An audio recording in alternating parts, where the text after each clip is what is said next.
Good afternoon, everybody. Avery Brockett. Thank you for joining Word of Mouth Jobs. Thanks for having me. Where are you located now? I'm in Seattle, a little outside of Seattle in Everett, Washington, but nevertheless, the greater Seattle area. All right. And how long have you been there? Gosh, now totality about 10 years, a decade here in Seattle. All right. You say that with a way of it's a place that you'd like to be. How is that working?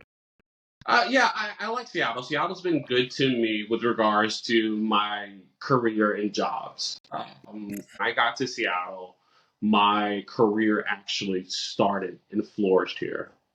Okay.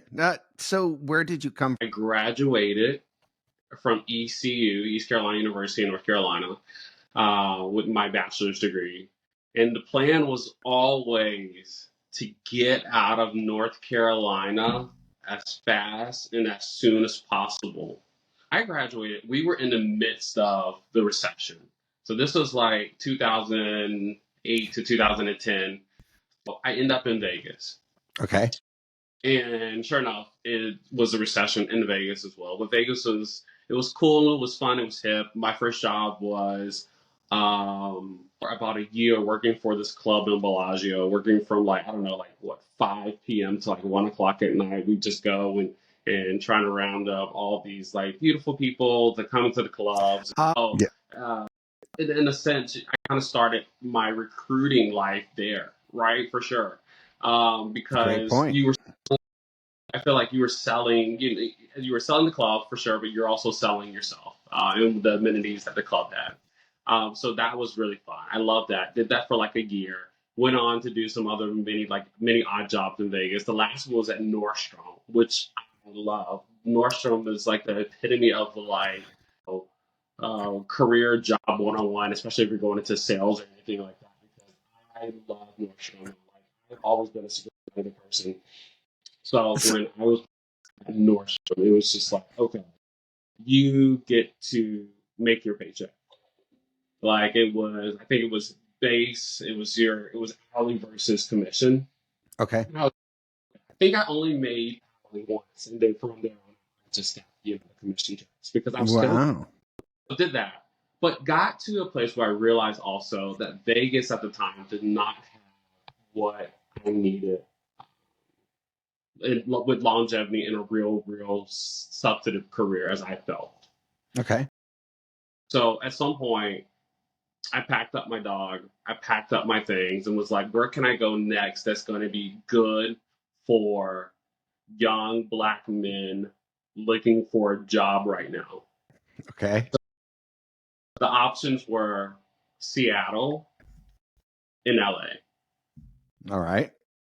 And So, recapping that 08 to 010, you went into Vegas, you were there. You did from bringing people into the club and then into Nordstrom's. And I would love to circle back into that because I love to hear that you enjoyed the job itself. And that's exactly what we do here is trying to not just create what the ideal candidate profile is, but the ideal job profile.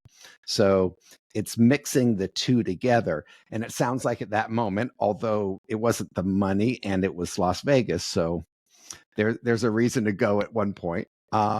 So you left and you head up to Seattle. You and your dog head up to Seattle for that opportunity. Where do you take it from there? when I got to Seattle, I was like, okay, where do I go?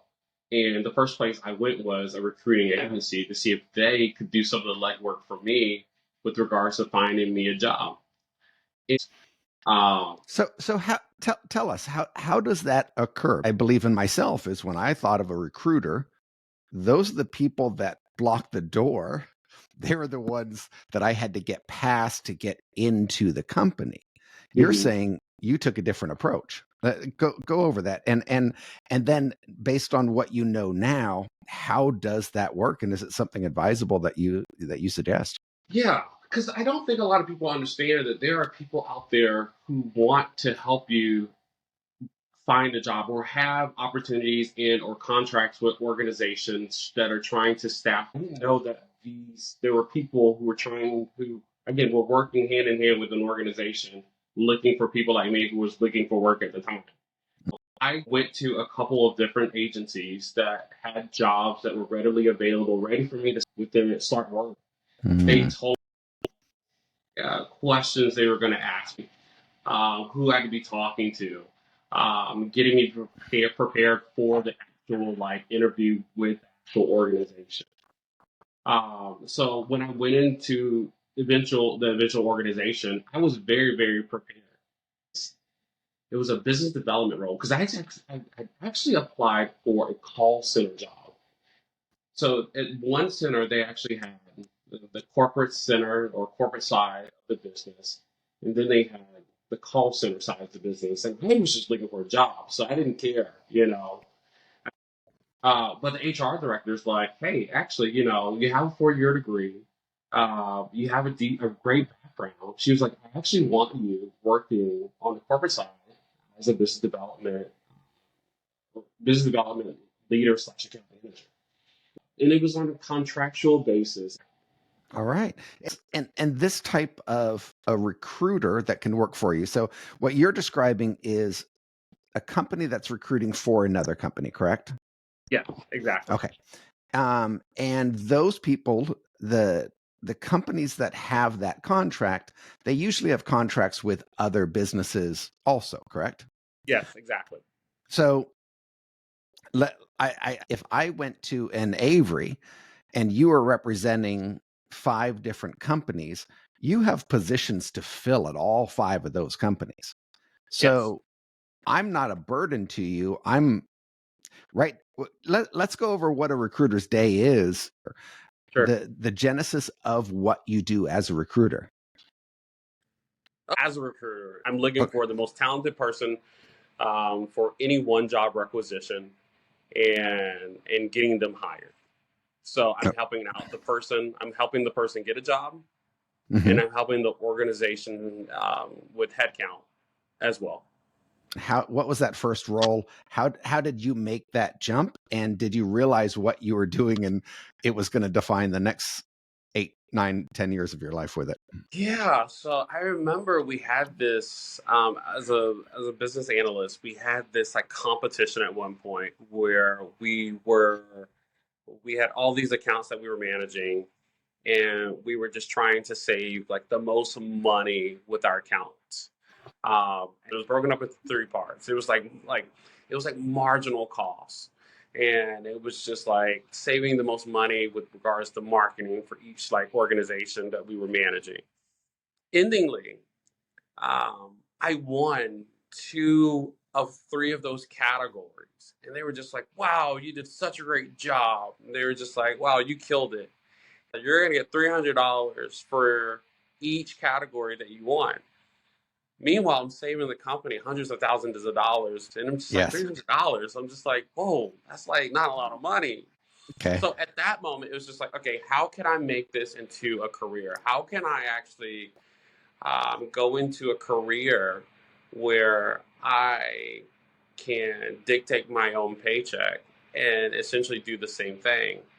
And so I remember like looking for jobs, and this one recruiter was just like, why don't you do this? He was just like, you get to hire people, you get to actually place people into positions, which is highly rewarding, Hmm. and you get to help the organization. And I was just like, you know what? Why not do this? And if you're looking for a recruiting position, a lot of times they're not looking for a lot of background in recruiting. They're looking for tenacity. They're looking for ambitious attitudes. They're looking for the traits that are going to make you into this phenomenal recruiter, because everything else can be learned. And I ended up getting a job with a medical recruiting firm. So there was a lot of jargon that I had to learn, but I was like, well, it's like whatever, it's just jargon, whatever. I'll learn that. But Yes. the bigger picture was that I was super excited, and I was going to go into this job and I was going to kill it. Excellent. So, and you just hit on a couple of those points is what defines a recruiter. And what you were talking about is characteristics as opposed to the technical tools. Yeah. Very what are those key characteristics that make somebody successful as a recruiter besides what you could learn? The goal is to kill the job no matter what. So, an innate drive to do well, um, always being hungry.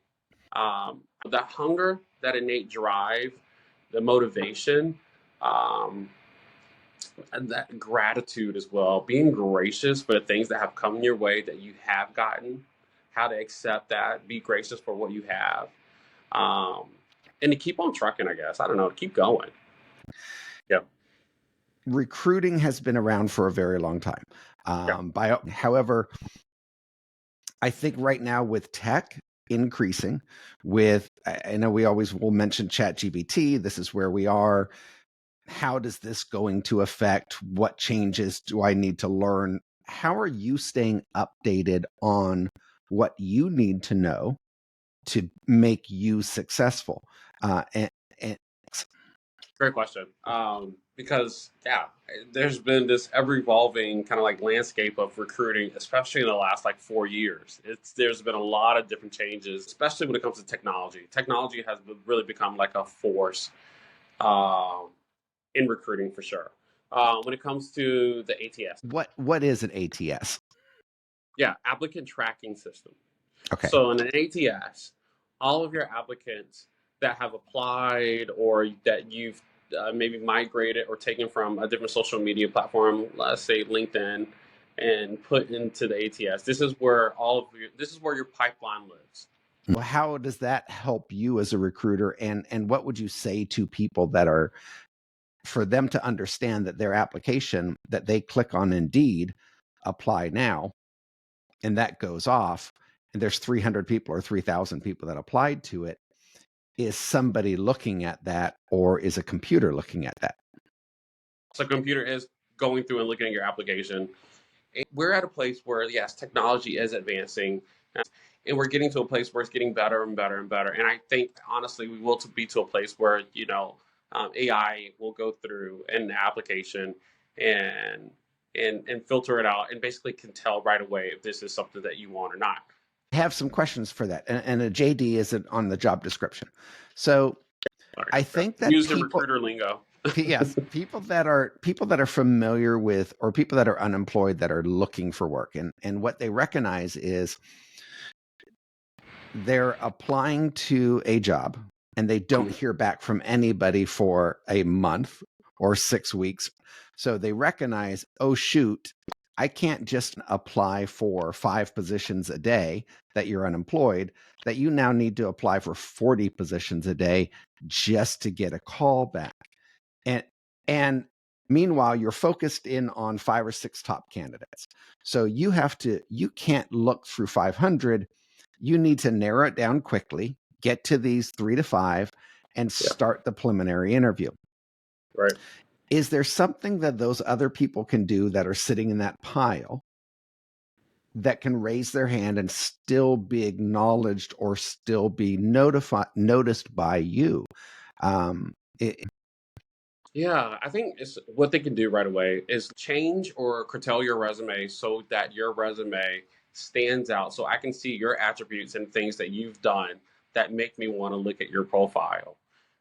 I know it takes a little extra time. I know we want to sometimes not put in the work and just, take one resume and cast a wider net. But sometimes you actually have to go in and change that resume based on the position that you want. Yes. And that's just going to help you and the recruiter.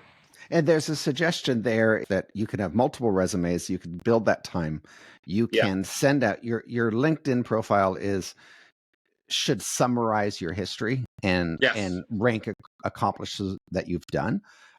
Sales 101, sell your benefit, not your skill. Yeah.